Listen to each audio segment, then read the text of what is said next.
कभी कभी ना तुम घूमने के लिए खूब सारे पैसे खर्च करके टिकटें खरीदो, फिर सिनेमा घरों में बैठो, फिर महंगे होटलों में जाओ, खाओ। ये सब करने की बजाय कभी कभी तुम ना कुछ ऐसे तुम्हारे आसपास मैदान है, पार्क है, जहाँ तुम घर से खाना बनाकर ले जा सकते हो। पूरा परिवार बैठकर खा पी कर, तस्वीरें खिंचवा कर, थोड़ा देर कुछ खेल कर और वापस आ सकता है। कभी कभी वैसे शांत जगह का भी चुनाव करो, वहाँ भी तुम्हें अलग खुशी मिलेगी। सिनेमा घरों में भी कभी कभी जाना ज़रूरी है, मैं ये नहीं कहता कि मत जाओ, वो भी तुम्हारे लिए है, जाओ कभी कभी जाओ। पर कभी कभी वैसे शांत जगह पर भी जाओ, जहाँ ना तुम सब एक दूसरे से बातें कर पाओ, एक दूसरे को सुन पाओ, एक दूसरे की कुछ ऐसी यादों पर हंस पाओ जो तुम्हारे लिए ना एक बहुत अच्छी याद बनकर तुम्हारे हृदय में बस जाए। कभी कभी वैसे लम्हों के लिए तुम्हें उन जगहों पर भी जाना चाहिए जो थोड़ा शांत है। हो सके तो कोई छोटा मोटा तालाब हो, जहाँ अगर नौका विहार होता हो तो सबको उसकी यात्रा भी करवाओ, वो भी एक अलग अनुभव होगा। और याद रखना, हमेशा याद रखना, जितना प्रकृति के करीब रहोगे ना उतने खुश रहोगे। प्रकृति से कभी दूर मत भागना, कभी मत भागना। तुम्हारे घर की घंटी अगर खराब है तो उसे ठीक करा लो, और अगर वो नहीं करा सकते तो जो भी नीचे रखवाली करते हैं उन्हें ये जानकारी जरूर दे दो। कहीं ऐसा ना हो कि मैं आऊं और मैं लौट जाऊं। मैं लौटना नहीं चाहता, मेरी तस्वीर आए तो वो तुम्हें मिल जाए, मैं यही चाहता हूँ। इसलिए तैयारी पूरी रखो, क्योंकि मैं आ रहा हूँ। और मैं जाने के लिए नहीं आ रहा, तुम्हारे पास तुम्हारे परिवार के साथ रहने के लिए आ रहा हूँ।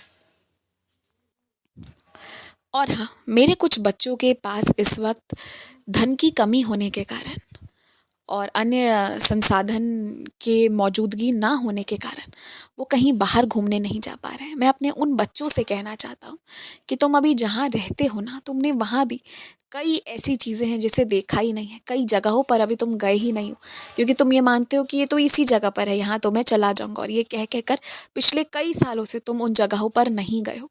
मैं चाहूँगा कि पहले तुम ना उन जगहों पर जाओ, उन्हें देखो, वहाँ घूमो, और फिर उस शहर का भी पूरा पूरा लुफ्त उठाओ, पूरा पूरा आनंद उठाओ जहाँ मैंने तुम्हें रखा है।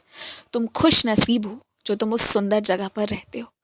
सुंदरता खोजने की कोशिश करोगे तो बहुत सुंदर चीजें मिलेंगी तुम्हें। कुछ लोग हैं जिनके तन पर पूरे कपड़े नहीं हैं, या अभाव के कारण वो कपड़े धो भी नहीं पाते। तुम उनकी थोड़ी सहायता कर दो ताकि वो साफ से रह पाए।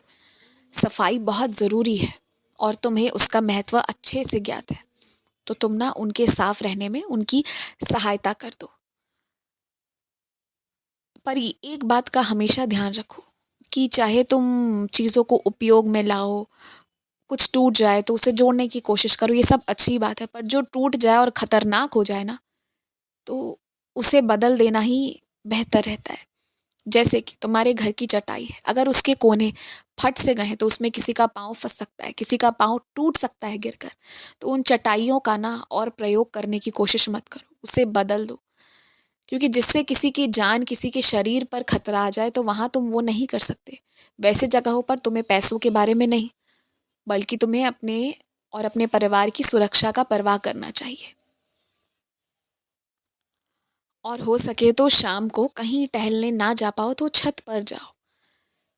छत से पूरी दुनिया को निहारो और देखो, बड़ी बड़ी इमारतें, ताकतवर इमारतें खड़ी हैं। क्या कोई कल्पना कर सकता था कि ये सारी करिश्माएं भी हो पाएंगी, कि इतनी बड़ी बड़ी इमारतें बन जाएंगी, उसमें पूरा का पूरा मोहल्ला ही समा जाएगा।